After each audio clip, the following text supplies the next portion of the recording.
Ferrari has become synonymous with falling short in recent years, and the British Grand Prix was no different. And just like clockwork, Charles Leclerc told the media that his team did not deliver the results he was promised.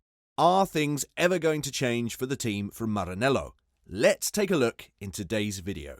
Despite starting the race at Silverstone in 4th and 5th positions on the grid, with Charles Leclerc ahead of his teammate Carlos Sainz, the Ferrari duo disappointingly ended up crossing the finish line in the 9th and 10th spots. This Sunday, Ferrari's strategy once again faced scrutiny and raised doubts. Leclerc ended up doing a two-stop strategy thanks to Ferrari's decision to pit him on lap 17. This move occurred at least 10 laps earlier than any other competitor within the top 10 decided to make their pit stops. To make matters worse, Sainz was also given the hard tyres despite the fact that the majority of the field went for a medium-soft strategy due to the relatively low degradation. The strategy decisions left Leclerc trapped behind Alex Albon's Williams during a safety car restart towards the end of the race. Despite having the DRS available, the Monegasque driver couldn't find a way to overtake within the train of cars. Meanwhile, Sainz experienced a setback as he lost 3 positions within a single lap. Bernie Collins believes that Ferrari's failure to adapt to the lower temperatures and degradation during the Grand Prix played a significant role. And she also suggests that Leclerc's electrical problem in Friday's second practice session might have ultimately hindered their overall performance. The ex-Aston Martin strategy chief said this during a conversation on the Sky Sports podcast. For a Ferrari to be beaten by a Williams at Silverstone is borderline unacceptable from a team performance side. They stuck. They were one of the few teams, along with McLaren, who stuck to the medium-hard strategy, despite evidence showing throughout the race that probably the medium-soft strategy in terms of lower degradation was better.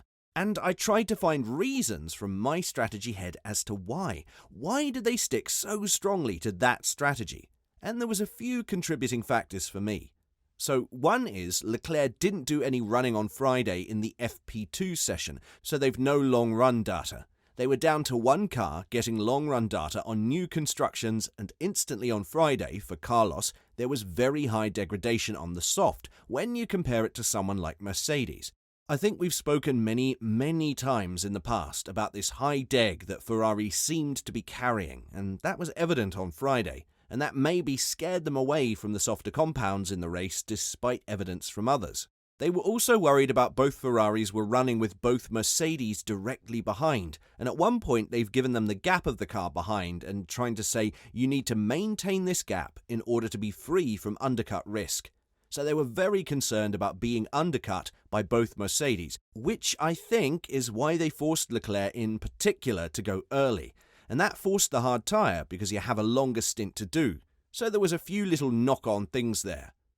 Since none of Leclerc's competitors fell for the trap and followed his lead by making a pit stop, he ended up being the sole driver within the top 10 who had to make an additional pit stop when the safety car was deployed, due to Kevin Magnussen's stranded Haas. Collins commented further, saying, "Then it's interesting. A few laps into that hard stint, Leclerc actually says, 'I think we've gone too early, guys.' And I think it was a bit obvious at that point that they had gone too early when nobody is covering this situation. And then they're forced into the safety car to box again, because they've already done 14 laps on these hard tyres, so that just compounded the issue for the car. But Silverstone historically has a very high risk of safety car, so you need to be open to the possibility of a safety car coming at some point in the race, and you need to be ready or in your best position for that. So I can see where the nerves of the undercut from Mercedes came, particularly with Russell on softs that you think is going to box early on to hard tyre. But they missed what others picked up on, that the deg was much lower with the lower track temperature than it had been on Friday. Maybe for them, if they'd fitted the soft, the deg would have been too high. Maybe they just cannot control that soft tyre. Not clear. But it's easy in hindsight. Definitely went too early and then weren't fit to benefit. But they will be disappointed. The entire team will be disappointed. According to Collins, however, the blame for this particular incident should not be placed on Ferrari's strategy team. The pundit from Sky Sports expresses the belief that the team is hindered by excessive checking of opinions and seeking authority before taking action, which ultimately hampers their effectiveness. But it doesn't feel like the car as a package is poor. It just feels like its network and the team around it. It always sort of feels to me like the communication within to get the decisions made quickly, and we've seen time and time again on the pit wall questions being asked if drivers on certain decision has been made. I don't think it's fundamentally the strategy team are poor, or don't think that fundamentally any of the engineering team were poor. I think it's that other group. They're not making decisions quickly enough. It feels like there's too much checking someone's opinion or getting authority to do something or get an approval or a discussion on why what we're doing is right or wrong. It feels like almost, I don't know, it feels like the strategy team haven't enough authority to just make a call and make it stick. That there's too much discussion as to whether the strategy team are right or not. I don't know. It's surmising from the outside the uncertainty and the calls. Before the race, Ferrari had set their sights on overtaking the two McLarens positioned ahead of them, but Leclerc did not pose a significant threat to Oscar Piastri when the Australian driver held the third position. While both Ferrari drivers were disadvantaged by the timing of the safety car, allowing some of their rivals to gain an advantageous free pit stop, Leclerc admitted that the SF23 car lacked pace, particularly in high-speed corners, which was exposed at Silverstone. He told Sky Sports F1, "Coming into the weekend, I think we expected a difficult weekend, but definitely not to that extent. In qualifying, it was a bit better than what we expected. In the race, I would say it was a bit worse than what we expected, so we need to work on that. We didn't have much degradation, just the pace of the car wasn't there. We were struggling in the first part of the race. On the first stint, Mercedes and McLaren were really quick. Mercedes on the softs with George Russell was very fast. I managed to keep him behind, and then I don't know what happened. I don't know why we pitted so early, but I don't have the full picture on that. That put us on the back foot because everyone else continued a lot on the medium tyre that didn't have much degradation. I tried to stay pretty much at the same lap times that the guys were still out on the old medium to then push once they stopped, but then they stopped during the safety car and gained all the positions. Not the greatest race today. I was trying to attack with the new medium after the safety car, but Alex Albon had the DRS on the car in front, so it was impossible for me to make a move. Lately, Max Verstappen has proven to be a formidable force in his dominant RB19, making it extremely challenging for his rivals to close the gap. However, despite this setback, Charles Leclerc is determined to take on the defending champion.